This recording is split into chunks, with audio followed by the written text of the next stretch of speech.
This is a story about a beast, about a monster, or maybe a hero. I'll let you decide.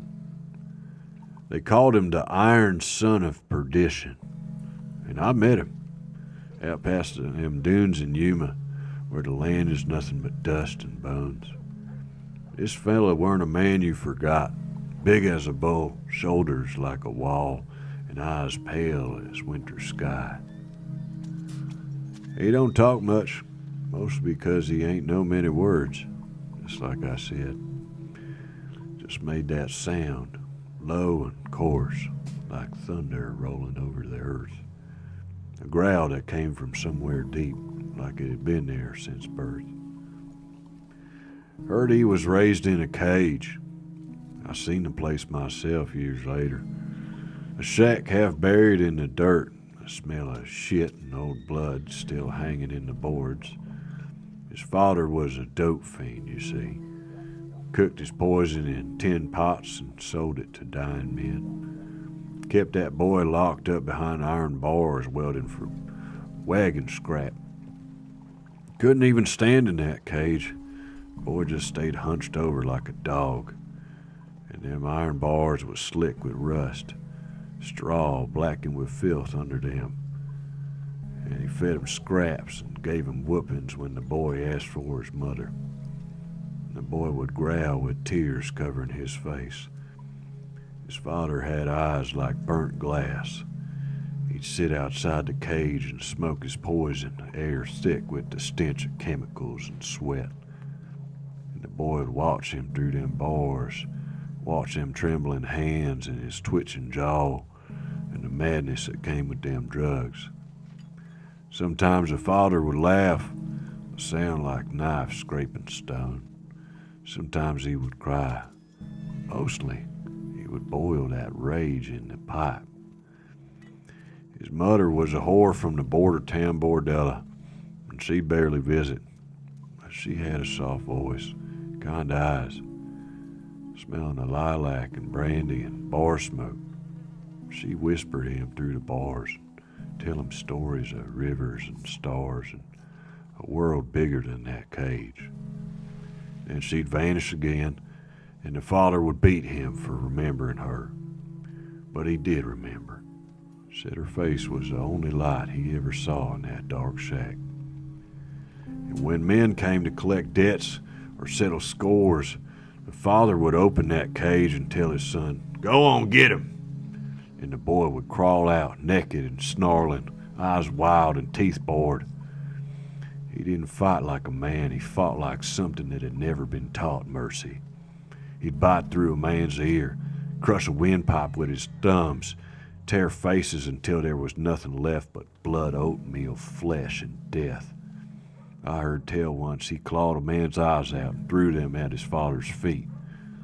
When it was done, the father would just drag him back, lock that cage again, light another pipe. Many years that boy would live in that hell shack, till he grew into a man, broad as a locomotive, scarred from years of whips and blades.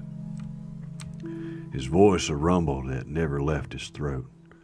And one night the father cooked a bad batch of heroin, and the smoke turned black and his heart stopped mid-breath. Too merciful an ending for him, if you ask me. The man in the iron cage watched him die, his growl rising until it filled the room.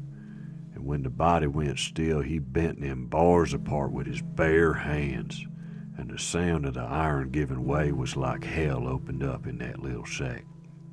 He left the old man to rot, and no prayers were said, for the son never knew God. After that, he walked through towns and canyons, across the plains where the wind never stopped, and he never touched them drugs his father took, hated them like he hated that cage. Said they made men weak, cruel, took away the only family he had. He found the ones who sold the poison, the ones who beat their wives, the ones who preyed on the lost. He found them, and he broke them, and he never showed mercy. I seen what he left behind. saloon keeper and tumbleweed who sold laudanum to children, found him with his head stove in and his hands nailed to his own bar. And there was a gang of rustlers who'd taken a widow's land and found them hanging from their own corral fence with their tongues black and swollen and their eyes dug out the sockets hanging on their faces. The sheriff done took bribes from opium men. Well, they found him in his office, throat torn open, eyes wide like he'd seen what folks came to call the iron son of perdition. And they said he didn't use guns much. He didn't need to. His hands were enough. Big, scarred things, knuckles like stones. He'd grab a man by the face and squeeze until the skull cracked. He'd drive his thumbs into the eyes and twist necks until they popped. He didn't talk while he did it neither. Just that low growl, steady as a drum beat. Yeah, and I saw him once out near the border, and he came into camp without a word, sat by the fire and stared into it. His face was half shadow, half scar. He smelled of blood iron and filth. I asked him what he was hunting. He looked at me, and that growl came up from his chest. Soft, but deep enough to shake the ground. And then he said, "Wicked men. I can smell them. I can smell their poison. I can smell their lies." I didn't say nothing back to that. He left before light. I watched him walk out into the desert, the sun just breaking over the hills. The wind carried that sound after him, that low, steady growl, fading into the distance. And he's still here.